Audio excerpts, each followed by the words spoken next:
Êxodo, capítulo 19.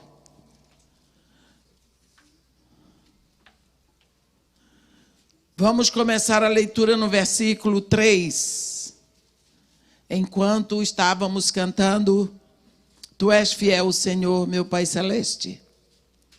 Eu ouvi uma voz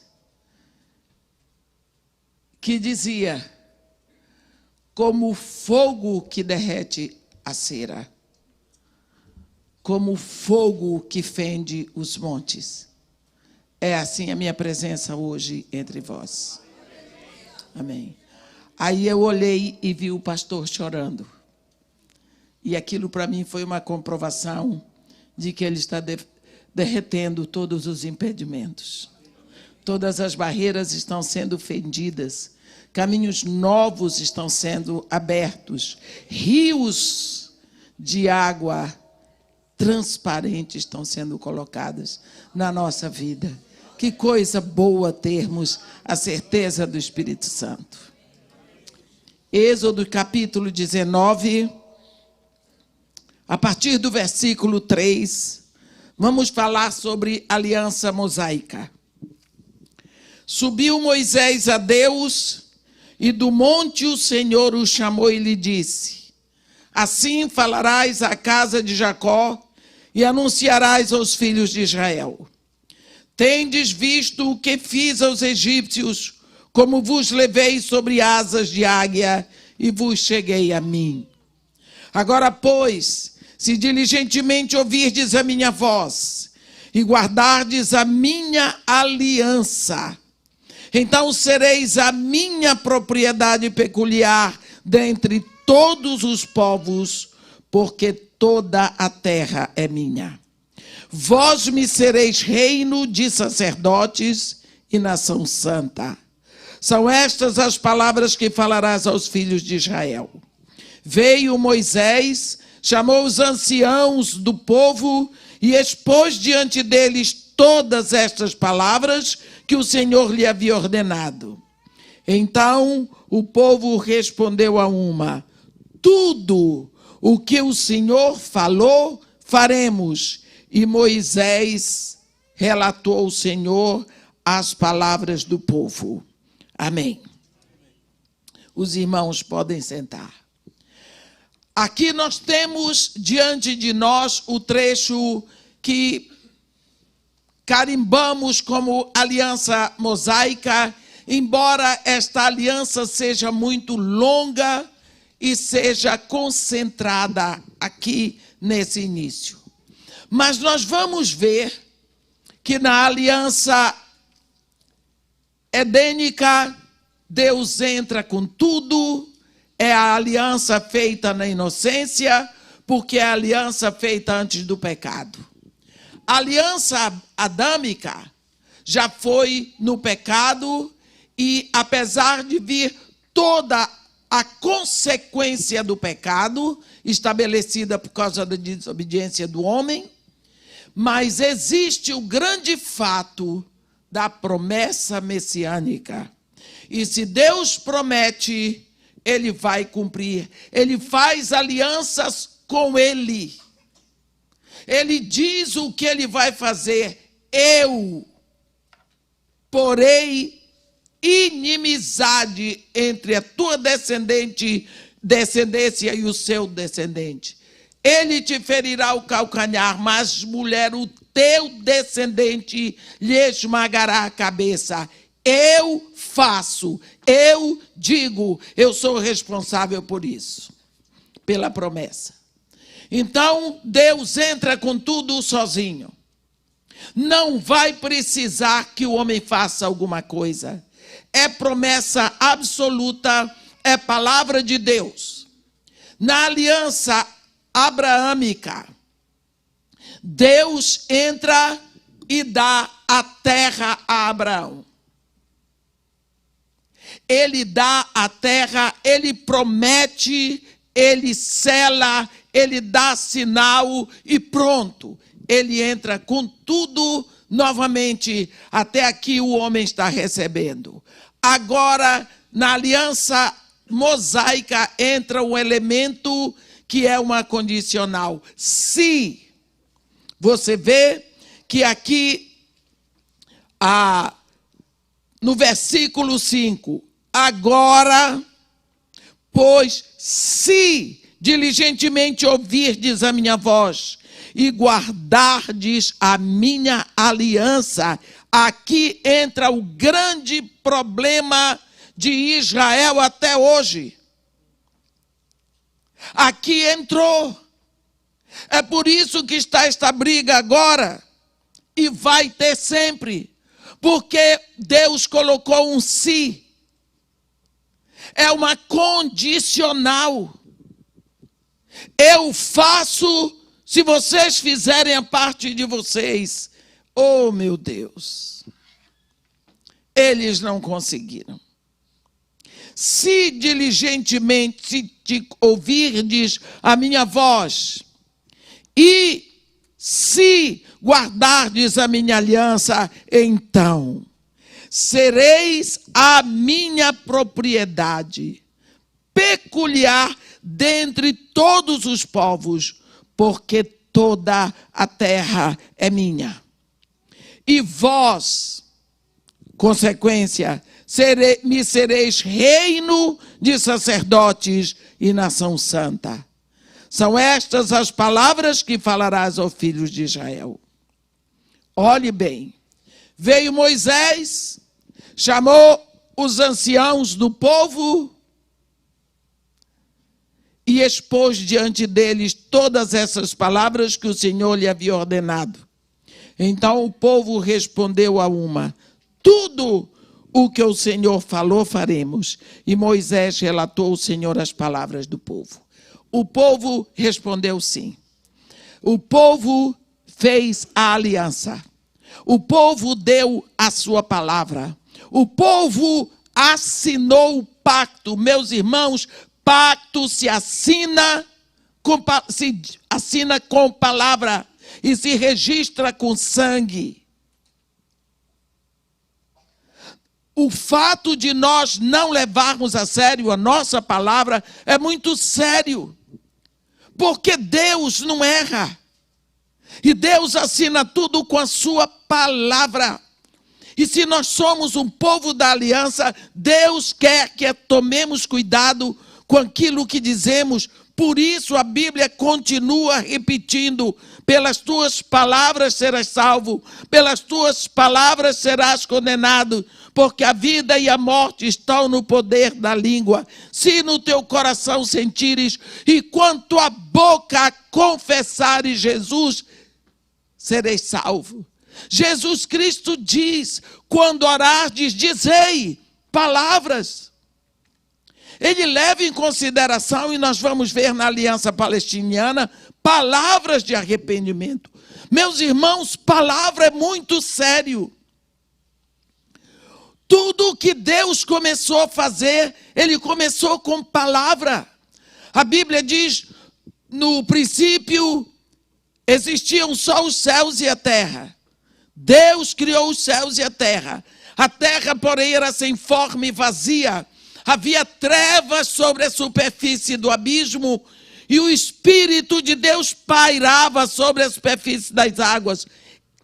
Esse verbo pairar, no hebraico, significa claramente a atitude de quem cobre, tomando conta, atento, para que nada lá embaixo aconteça. O Espírito do Deus vivo pairava, tomando conta ali, olhando, nada aconteceu, até que veio a palavra. E quando Deus diz a palavra, haja luz, houve luz. Haja separação entre luz e trevas, houve separação. Por quê? Por causa da palavra. Quando você passa isso para o Novo Testamento, havia uma virgem. Um ventre sem forma, vazio, era virgem, nunca tinha sido tocado. Vem a palavra. Terás um filho, ela coma, Espírito Santo te cobrirá. Espírito Santo cobre a palavra. começa a tomar forma de homem. Você vê o poder da palavra, meus irmãos. Para Deus, palavra é vida. Palavra tem som. Palavra tem sabor. Palavra tem cor. Palavra tem intensidade. Palavra tem qualidade. Palavra tem tamanho. Palavra tem profundidade. Palavra mata. Palavra restaura. Palavra reforma. Palavra tem vida. Quantas pessoas estão mortas hoje por causa de palavras que foram ditas na infância? Ou mesmo quando elas estavam dentro do ventre. Ou hoje, quantas crianças mortas na sua visão, no seu desejo de crescer, por causa de palavras que são ditas a elas. Precisamos dizer palavras que tenham perfume, que tenham sabor glorioso de crescimento, de incentivo. Olha esse povo aqui. Deus diz para eles, se diligentemente ouvirdes a minha voz. É para ouvir. Mas Deus é espírito, mas Deus não é doido. Como ele diz que devemos ouvir, quer dizer que devemos seguir, que devemos acatar. É porque é possível. E guardardes a minha aliança. Se sereis a minha propriedade peculiar. Puxa, dentre todos os povos. Por quê? Porque toda a terra é minha. Vós me sereis reino de sacerdotes e nação santa. Moisés chama os anciãos, quer dizer, os presbíteros, os líderes, graças a Deus que eles tinham, não é? E relatam tudo para Deus, e o povo, a Bíblia diz, respondeu a uma. Não teve votação, foi unânime, respondeu a uma. Tudo o que o Senhor falou, faremos. E Moisés levou essas palavras para Deus. Pela boca de Moisés, todo o povo fala a Deus. A aliança está selada, está feita. O marido disse, o noivo disse sim, a noiva disse sim, está casado. Aliança é casamento. E agora, nós vimos que quando o povo tirou, quando Deus tirou a nação do Egito, a primeira palavra que ele disse foi ouve. Ouve, ó Israel. Sou eu. O Senhor teu Deus que te tirou da terra do Egito, da casa da escravidão. Não terás outros deuses diante de mim. O povo disse. Ali, eles aceitam. Aqui, esta nação aceita ser propriedade única de Deus e acatar tudo o que Deus mandar. Aqui existe um casamento. No casamento, a nação Israel se torna esposa do Deus eterno. E o Deus eterno se torna marido da nação Israel. Por quê? Porque no entendimento de Deus e na Bíblia que é passado para nós, marido é aquele que protege, é aquele que ampara, é aquele que supre, é aquele que cuida. O marido é aquele que cuida tanto da sua esposa que ele chega a entregar a própria vida para defender a sua esposa. Na visão de Deus, a esposa, ela é submissa, ela não é escrava. Ela é submissa. Ela aceita a proteção do marido. Ela aceita o amparo, ela aceita o cuidado, ela aceita o carinho. Ela aceita o desvelo, ela confia no marido. Isso significa ser submissa. O mundo passou. A ideia de que ser submissa é ser Amélia, é ser escrava. Não, isso é na visão do mundo, e o mundo é produto da mente de Satanás. Nós, como mulheres, devemos aceitar a submissão como uma bênção de Deus para nós. Não é para sofrermos, é exatamente para estarmos amparadas. E por isso, por esse sim, a nação se torna a esposa protegida de Jeová. Jeová passa a ser o marido. Você vai ver que durante toda a caminhada pelo deserto, este marido vai se dando a conhecer a nação esposa.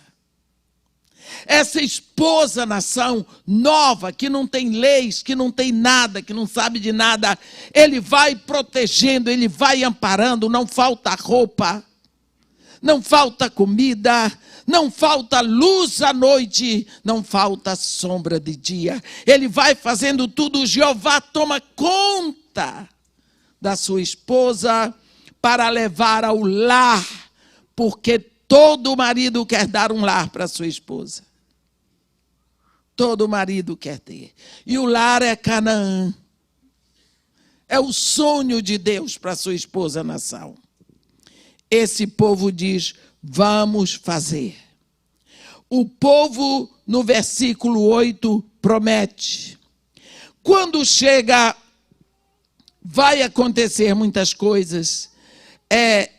Quando chega no terceiro dia, no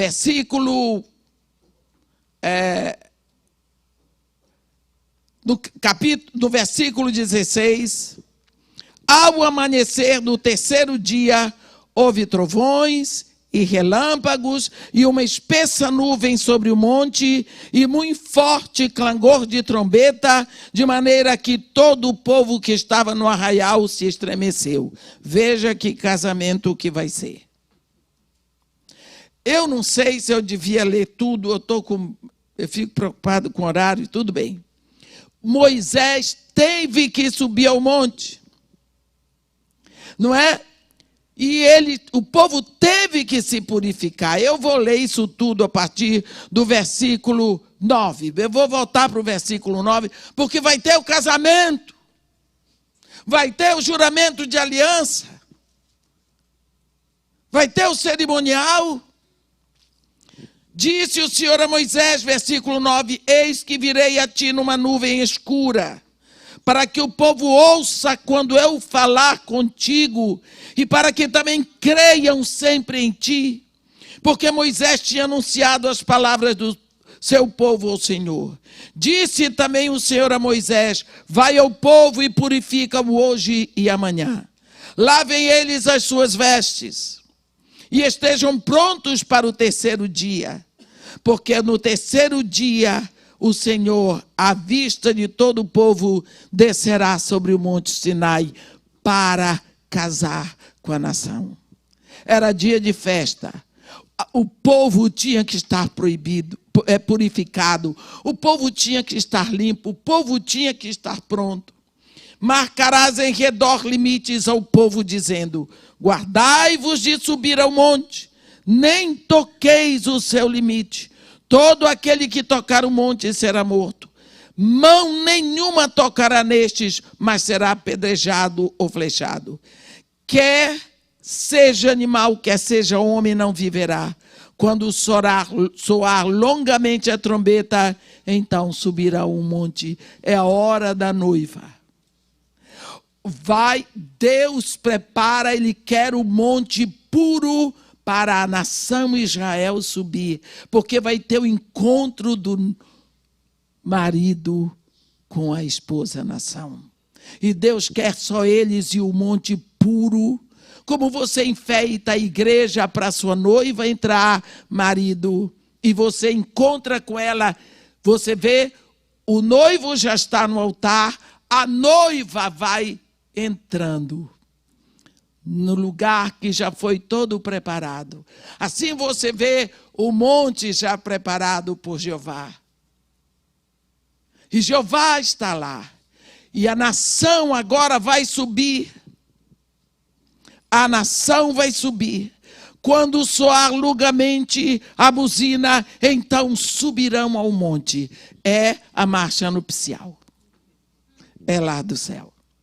Moisés, tendo descido do monte ao povo, consagrou o povo e lavaram as suas vestes. E disse ao povo: estáis prontos ao terceiro dia, e não vos chegueis à mulher. Deixa eu dizer, não é pecado, não é sujo o marido se deitar com a sua própria esposa. O que Moisés está dizendo aqui é o seguinte: não se chegue à mulher no sentido, não procure os prazeres do seu corpo, se prepare para a hora do casamento. Só isso. Ao amanhecer do terceiro dia ouvi trovões. Olha, que casamento. E relâmpagos. E uma espessa nuvem sobre o monte, é o véu da noiva. E muito forte clangor de trombeta, de maneira que todo o povo que estava no arraial se estremeceu. E Moisés levou o povo fora do arraial ao encontro de Deus. A noiva vai sempre acompanhada. Olhe o papel do pastor. Levando o seu rebanho. E puseram-se ao pé do monte. Todo o monte Sinai fumegava, porque o Senhor descera sobre ele em fogo.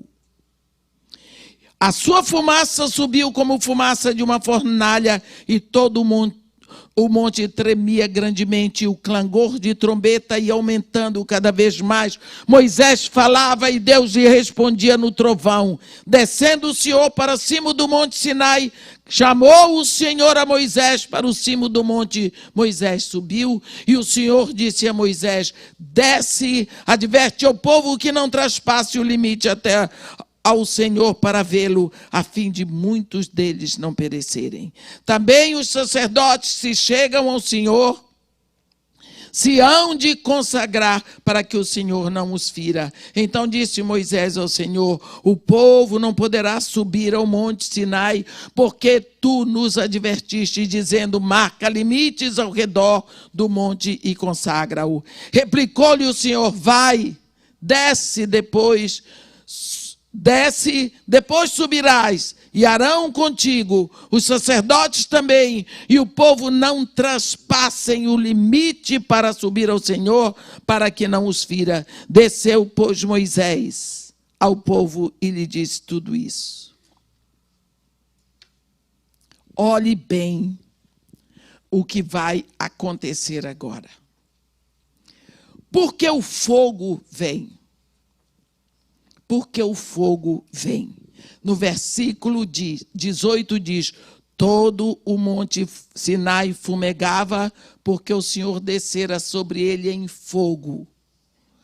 Aqui, ainda agora, eu estava olhando, eu não sei, vocês sabem que eu não entendo nada disso, infelizmente, alguma coisa que tinha fogo assim na ponta, aquela imagem que estava aqui projetada enquanto o louvor estava acontecendo, a adoração. Será que você podia colocar novamente? Não é? Tem uma chama de fogo. Haviam duas. Depois apagaram a que estava aqui, deixaram só a que estava lá. Uma chama de fogo.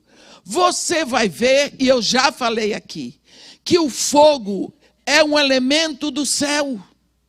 Porque em qualquer condição que você acender o fogo, ele aponta para cima. Você não vai conseguir apontar fogo nenhum para baixo. Porque o fogo é um elemento que ele aponta para o céu. Não vai dar para botar, não? Desculpa, é que eu estou achando que isso é muito fácil, pode não ser. Pode desarrumar toda a situação ali dos irmãos. Tenho paciência aqui com a Vera. Mas eu queria mostrar para vocês uma coisa. Tudo bem. Quando der, você põe e eu volto a ele. O fogo. Nós lembramos que na aliança de Deus com Abraão, já está aqui. A coisa ficou melhor do que eu pensava. Ficou melhor. Foi ideia da Tânia. Ô, Tânia, eu vi uma mulher aí, duas. Não, é só uma mulher. Vocês estão todos vendo aqui essa fogueira.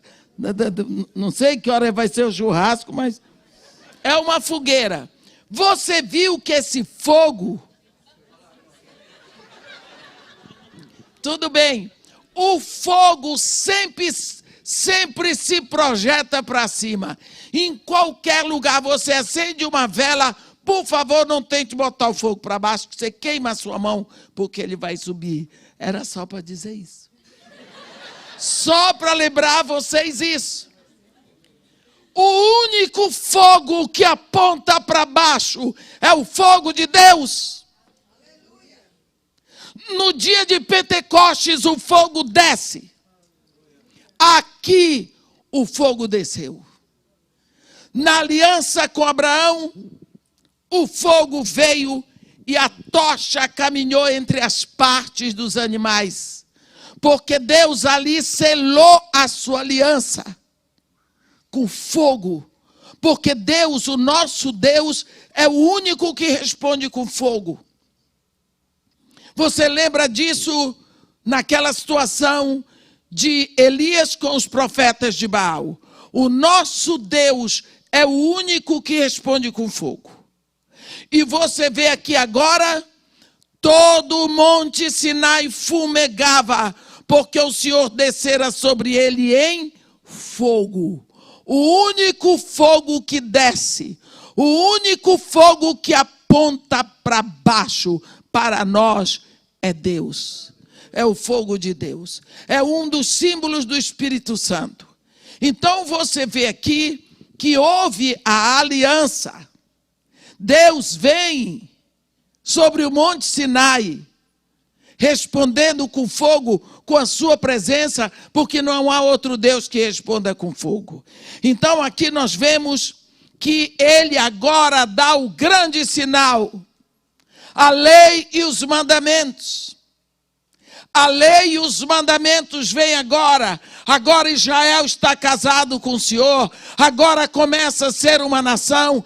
Nação tem que ter leis. Nação tem estatutos para serem seguidos. Então agora, Israel, a nação de Deus, o povo peculiar de Deus na terra, um reino de sacerdotes, a nação santa casada em aliança com Jeová, tem sua lei e tem os seus estatutos. Esta é a aliança mosaica. É a aliança que Deus faz com Israel. E a representação, quem vai na frente é Moisés. Você vê que Moisés vai na frente e ele diz para Deus o que o povo falou. Moisés agora é a boca de Israel fazendo aliança com Deus. Que beleza, que responsabilidade. Eu acho. Quantas vezes você não sabe qual é a grandiosidade de um pastor? Pastor Moisés chega diante de Deus dizendo: tudo o que o Senhor falou faremos. Leva a palavra de um povo que não ia cumprir a aliança, mas ele foi.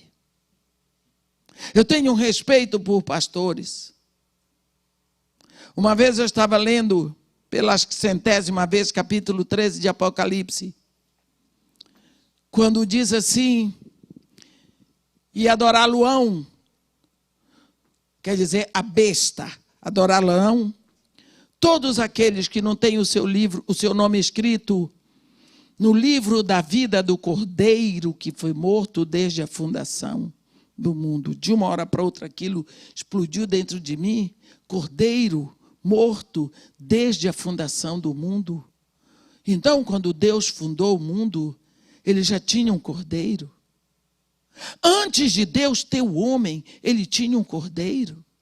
Então, antes de Deus ter o homem, ele já era pastor. Pastor. De uma hora para outra, eu vi o ministério pastoral assim numa dimensão que eu nunca tinha visto.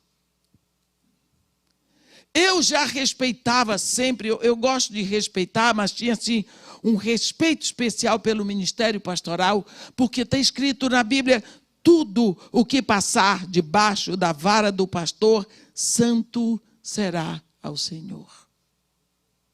Agora, eu fiquei pensando.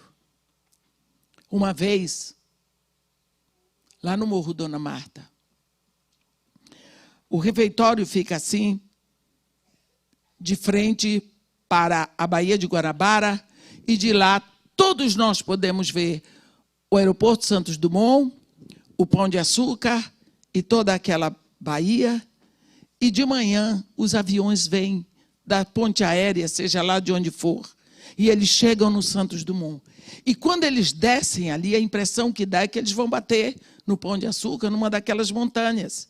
E quando tem muita nuvem, então, dá medo na gente. As crianças gostam de ficar ali para poder olhar aquela cena. Eles pegam a caneca de leite com Nescau, um pedaço de pão e ficam, olha, lá vai aquele. Agora vai bater, vai bater. Não, não bateu, foi por pouco. O outro, não, agora aquele vai bater, aquele lá vai.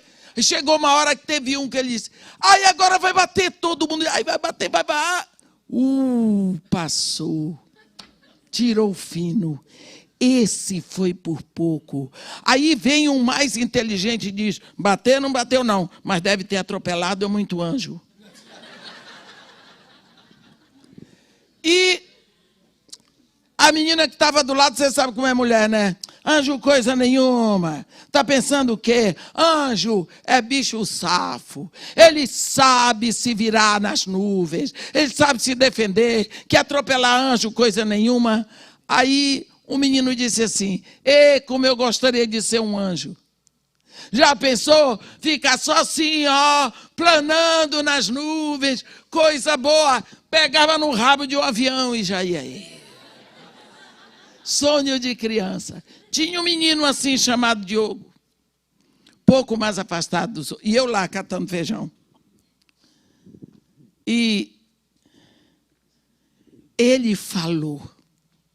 Ele não falou com ele não falou com os meninos, ele não falou para ninguém ouvir. Ele expressou, que anjo, coisa nenhuma. Ele disse, desculpa, eu me emociono todas as vezes que eu lembro disso. Que anjo, coisa nenhuma.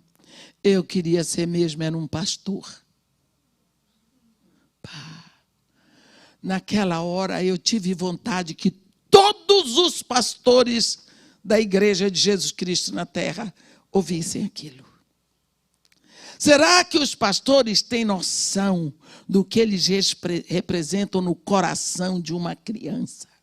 O que é ser um pastor? Qual a grandiosidade do chamado deles? Será que os pastores sabem que quando uma criança olha para um pastor, ele vê algo maior do que anjo?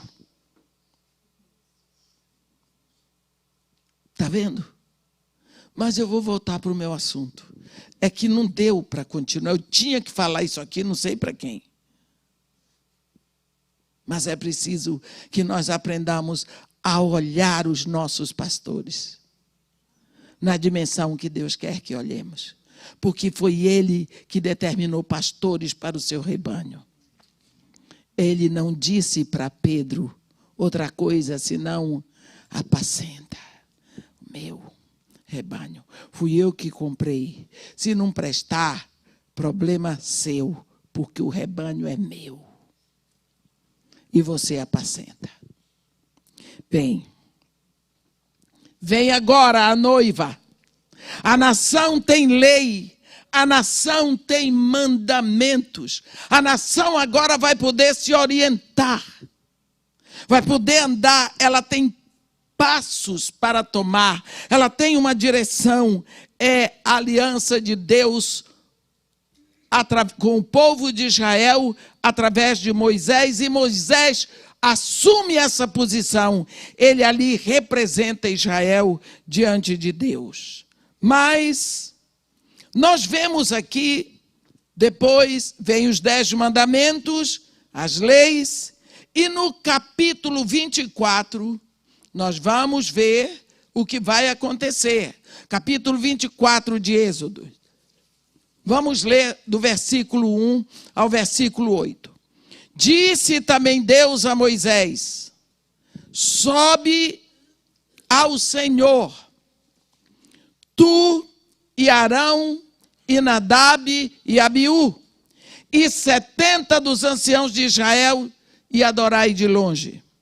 Só Moisés se chegará ao Senhor, os outros não se chegarão, nem o povo subirá a ele. Veio, pois, Moisés e referiu ao povo todas as palavras do Senhor e todos os estatutos. Então todo o povo respondeu a uma voz e disse: tudo, olhe bem, tudo o que falou o Senhor faremos. Moisés escreveu todas as palavras do Senhor, e tendo-se levantado pela manhã de madrugada, erigiu um altar ao pé do monte e 12 colunas, segundo as 12 tribos de Israel. E enviou alguns jovens dos filhos de Israel, os quais ofereceram ao Senhor holocaustos e sacrifícios pacíficos de novilhos. E Moisés tomou metade do sangue e pôs em bacias, e a outra metade aspergiu sobre o altar. E tomou o livro da aliança e o leu ao povo, e eles disseram: tudo o que falou o Senhor faremos e obedeceremos. Então tomou Moisés aquele sangue e aspergiu sobre o povo, e disse: eis aqui o sangue da aliança que o Senhor fez convosco a respeito de todas essas palavras. Eu quero dizer para vocês o seguinte: agora que Deus deu a lei, os mandamentos, o povo ouviu. O povo tomou conhecimento do que Deus queria deles. E agora o povo vai fazer uma aliança, dizendo: nós aceitamos, nós estamos de acordo, nós queremos esse pacto, tudo certo, nós queremos. Então, o que vai acontecer? Sobem alguns jovens e vão sacrificar um novilho, vai ser selada com sangue esta aliança. Novilhos serão sacrificados. Aqui não é um cerimonial como outros de caminhar entre as partes, como nós vimos na aliança abraâmica, mas será um cerimonial também com sangue, mas diferente, em que o sangue do novilho é aspergido sobre as palavras, sobre o livro e sobre o povo e sobre o altar. Existe um clamor de uma vida que foi entregue para selar as palavras do povo e a palavra de Deus. Deus certamente vai cumprir a sua parte, mas como nós vimos na aliança mosaica, existe um sim, e o povo está dizendo sim, nós aceitamos.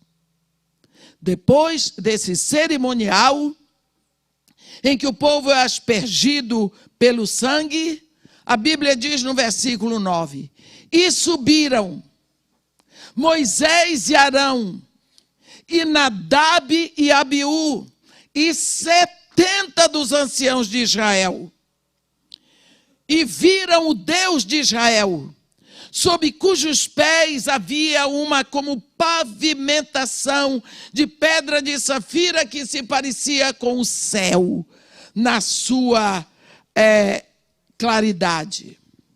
Ele não estendeu a mão sobre os escolhidos de Israel, mas eles comeram e beberam. Olha a representação da ceia. A ceia representa a unidade. Você pensa, Moisés, Arão, Nadab e Abiú, e mais 70 dos anciãos, dos líderes. Então eram 74 líderes. E eles foram diante, eles viram o Deus de Israel, e eles descrevem em cujos pés havia uma pavimentação de pedra de safira que se parecia com o céu na sua claridade. Eles viram a pavimentação, mas eles não viram o Deus de Israel. Deus não estendeu a mão sobre eles. Mas eles comeram e beberam.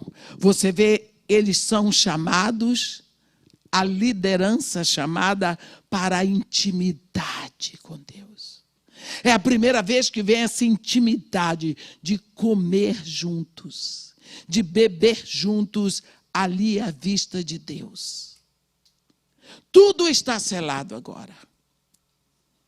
Ele não estendeu a mão, mas eles comeram e beberam. Eles se fizeram um na intimidade diante de Deus. Agora eles são nação santa, sacerdócio único na terra. Toda a promessa de Deus está para eles. Eles estão em aliança com Deus. E agora eles são uma propriedade peculiar de Deus na terra. Então, é momento de festejar. É momento de se alegrarem. Agora eles são nação. Agora eles têm estatutos, eles têm mandamentos, eles têm lei. Eles podem andar. Nós vamos ver que o sinal é uma aliança que ela é selada com sangue de novilho, mas tem sangue. E nós vemos que a promessa do povo é obediência. A promessa mosaica, ela se situa sobre a obediência do povo em relação a Deus. Então não é uma aliança em que depende tudo de Deus, mas vai depender do povo ser obediente aos princípios que eles prometeram. Agora vamos ver um pouco mais sobre a aliança, falando sobre a aliança davídica. Eu gostaria de ler o Salmo 89 para vocês. Salmo 89. Esse Salmo 89 fala sobre a aliança davídica. Aqui está. Cantarei para sempre as tuas misericórdias, ó Senhor. Os meus lábios proclamarão às tuas gerações a tua fidelidade. Pois disse eu, a benignidade está fundada para sempre, a tua fidelidade tu a confirmarás nos céus, dizendo: fiz aliança com o meu escolhido e jurei a Davi, meu servo. Para sempre estabelecerei a tua posteridade e firmarei o teu trono de geração em geração. Em geração. Vamos ler até aqui. Esse salmo, nós sabemos, é um salmo bastante longo, 52 versículos, mas a aliança davídica, você está vendo aqui, Deus diz, nos céus tu estás dizendo, fiz aliança com meu escolhido e jurei a Davi, meu servo. O que é que Deus jurou? Para sempre estabelecerei a tua posteridade e firmarei o teu trono de geração em geração. Então agora eu gostaria de convidá-los a abrir a Bíblia em 2 Samuel 7. 2 Samuel, capítulo 7. Vamos ver aqui.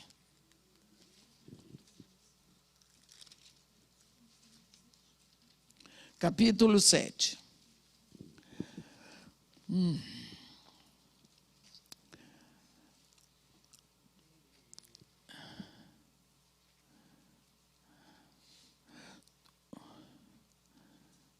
Vamos ver aqui. 2 Samuel capítulo 7, vamos começar no versículo 8. Agora, pois, assim dirás a meu servo Davi: assim diz o Senhor dos exércitos: tomei-te da malhada de detrás das ovelhas, para que fosses príncipe sobre o meu povo, sobre Israel. E fui contigo por onde quer que andaste, eliminei os teus inimigos diante de ti, e fiz grande o teu nome, como só os grandes têm na terra.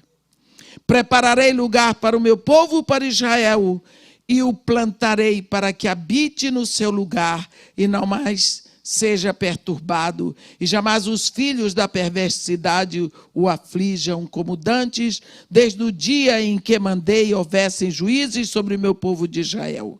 Dar-te-ei, porém, descanso de todos os teus inimigos. Também o Senhor te faz saber que Ele, o Senhor, te fará casa.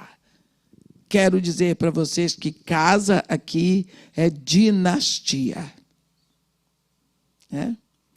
Quando os teus dias se cumprirem e descansares com os teus pais, então farei levantar depois de ti o teu descendente, que procederá de ti, e estabelecerei o seu reino.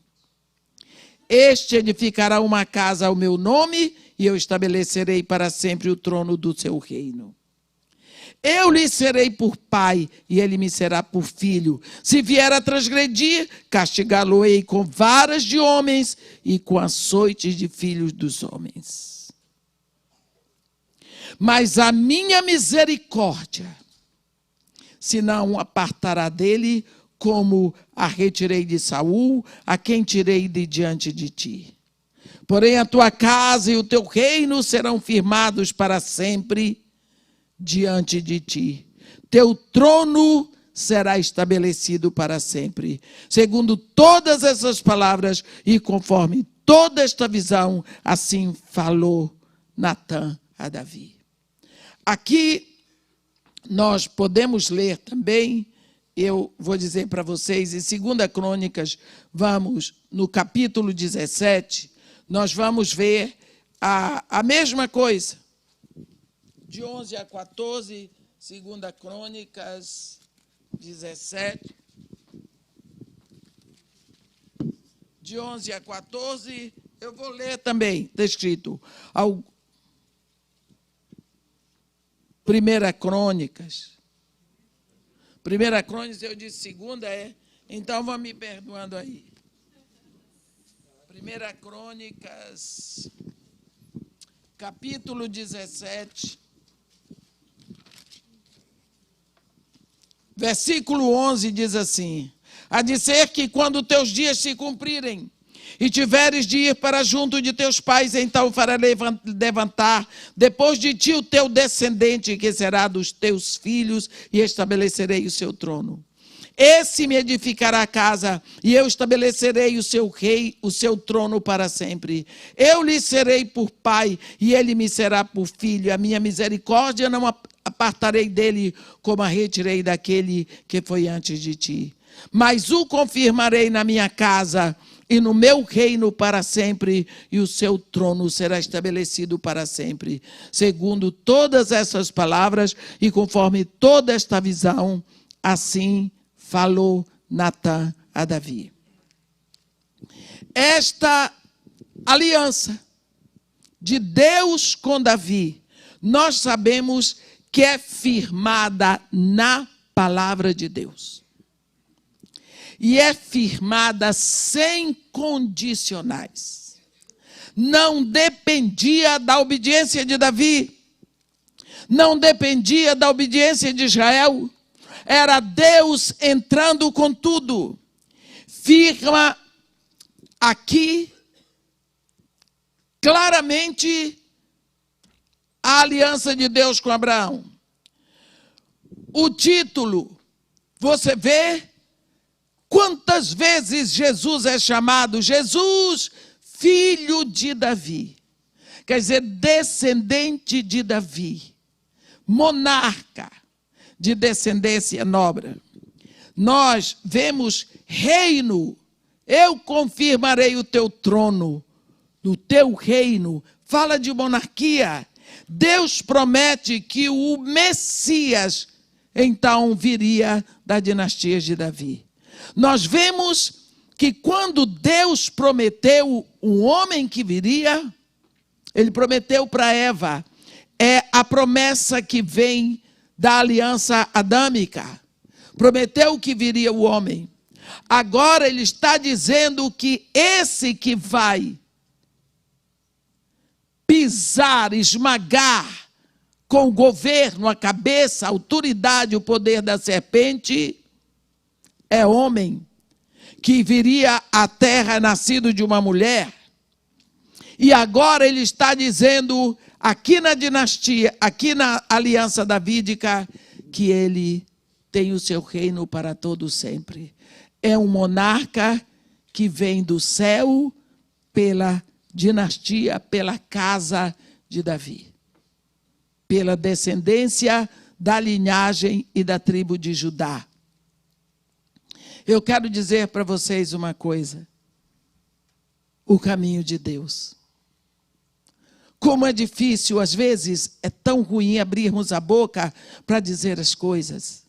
Quando você tiver com vontade de esbravejar, morda a língua um pouco, diz: Senhor, me abençoa agora, me dá uma força para eu não falar, que eu estou com tanta vontade de dizer coisa, mas se eu disser, eu sei que estou errado, porque às vezes você está indo contra um caminho de bênçãos para você. Lembram quando Jacó chegou na casa de Labão? Ele botou o olho em Raquel e disse: que pitel. Aquela dali vai ser minha. Vai ser minha. Ninguém pode condenar Jacó por causa disso. Ele tinha um olho grande, mas enxergou bonito. Quando o tio dele diz: por acaso, por seres meu parente, vais trabalhar de graça, estabelece o teu preço. Ele disse: 7 anos de trabalho pela tua filha caçula. Ele inflacionou o mercado. Mas Labão gostou. Labão gostou. Parente de Abraão sabia negociar. Hoje é que os crentes acham que fazer qualquer negócio é bom. Se você é filho de Abraão, você tem que saber negociar. Olha aí os judeus como prosperam. Sabem fazer negócio. Eles olham grande. Não é para ter olho grande no que é dos outros, mas é olhar grande para o futuro, para conquistar as coisas. Foi lá.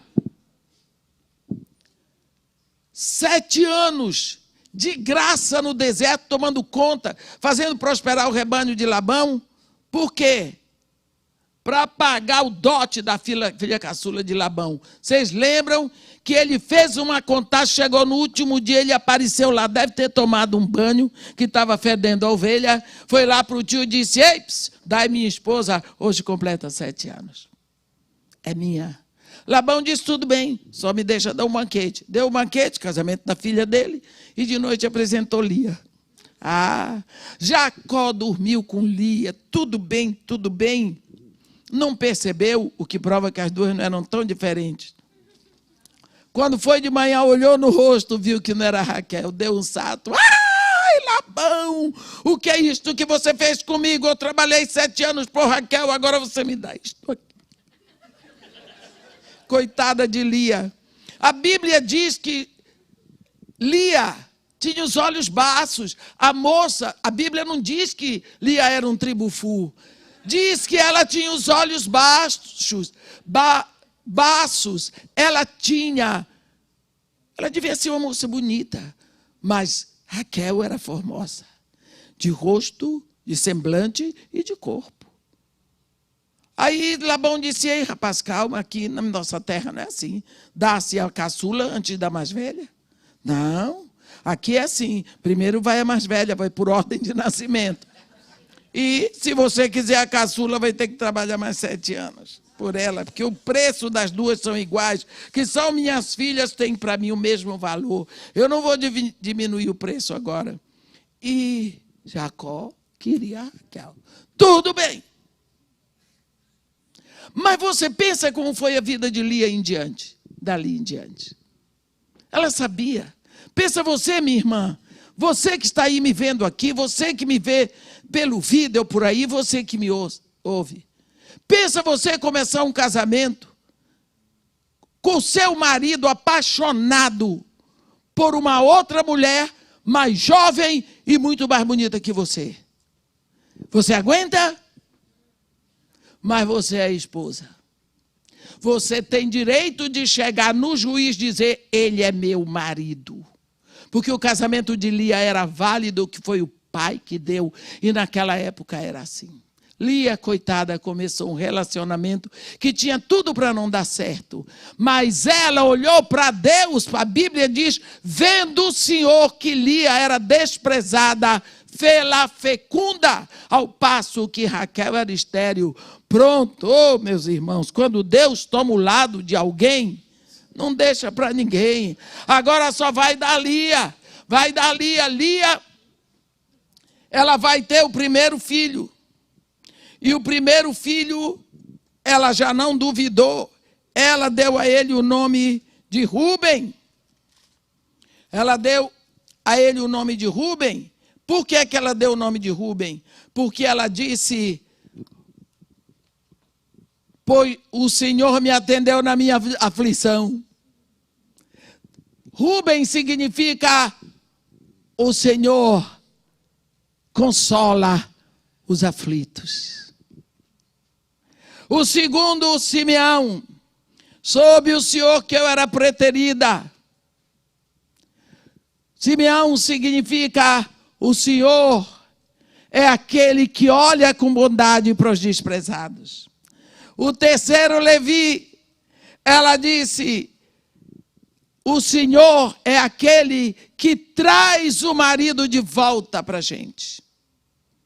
O Senhor é aquele que abre no coração do marido um lugar maior para mim. E o quarto, ela diz, desta vez louvarei o Senhor. O meu louvor é do Senhor. Judá. Nunca que aquela mulher sabia que do ventre dela viria o princípio da linhagem do Filho de Deus na terra. Olha aqui, agora, na aliança de Davi. Vem pela tribo de Judá o pessoal. Mas José, eu não quero saber, José nasceu de Raquel, mas a linhagem do Messias vem de Judá. Está vendo? Quando aquela mulher que olhava para Deus como aquele que supria todas as suas necessidades, ela segurou em Deus e ela teve sucesso. Quantas vezes você desiste do casamento por causa de uma bobagem? Você esquece que Deus está pronto, dizendo, ei, olha para mim, eis-me aqui, olha para mim, olha para cima, você está olhando só para os lados, ou está olhando para baixo, tartaruga, eu não lhe fiz quadrúpede, eu lhe fiz bípede para olhar para frente e para cima, olha para mim. E você diz, que eu vou para o psicólogo, que eu vou para não sei o que pode ir. Mas se você não for para Deus, coitado do psicólogo, vai se danar todinho com você. Porque ele vai ver que o trabalho dele não vai dar resultado. Olha, eu gosto demais desse Senhor. Aqui Deus vai fundo, porém, mas a minha misericórdia se não apartará dele. Porém, a tua casa e o teu reino serão firmados para sempre diante de ti.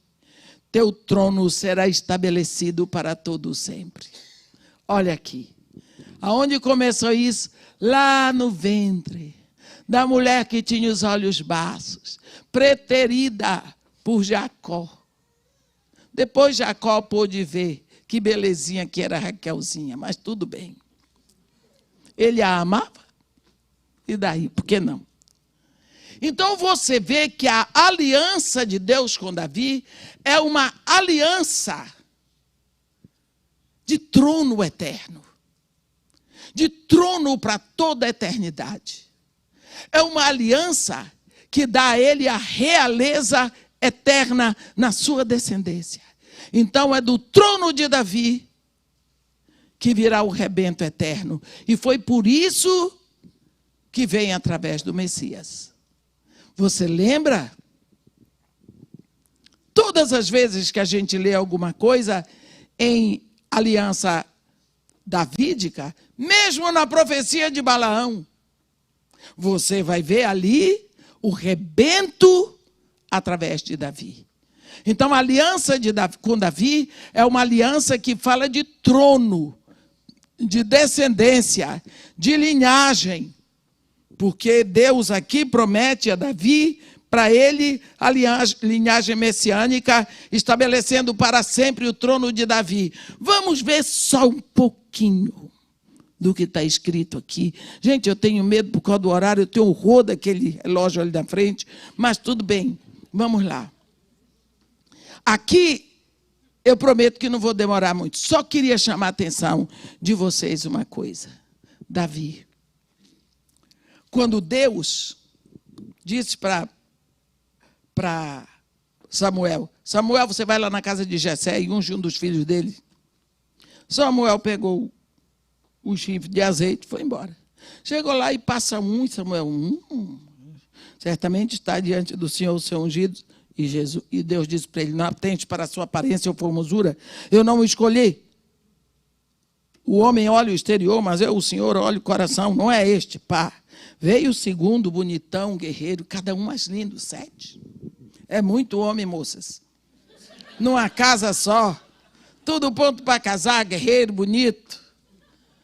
Acabou o 7º e Samuel simplesmente disse para Jessé. Jessé, como pai, passando todos os seus filhos. Eu acho bonita essa cena. Porque eu estudo a Bíblia por cenas. Estava lá Samuel, veio flor, tem mais. 7 filhos naquela época, era uma riqueza só. Até hoje. É sim, vocês estão pensando que não? Pergunta para o seu pai se ele tivesse 7 aí.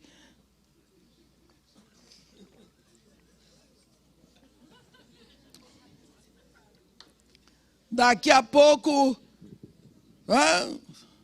Samuel, ei, cadê o resto? Acabou. Samuel, acabou? Como, rapaz? Nós não vamos nos sentar à mesa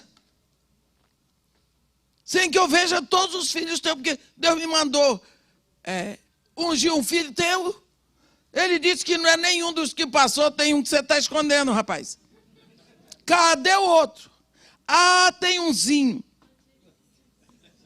Tá lá. Por isso que tem pessoas que acham que Davi era filho de Jessé fora do casamento. Tem pessoas que acham, não estou dizendo que eu acho, ou que está escrito na Bíblia. Isso não está escrito na Bíblia. Ainda mais Davi diz, porque em pecado me concebeu minha mãe. Então o pessoal junta as duas coisas e diz, Davi era filho fora do casamento. Eu não estou dizendo, estou só repetindo. Tem umzinho lá cuidando das ovelhas. Manda chamar. Porque nós não vamos sentar à mesa sem que eu veja todos os teus filhos.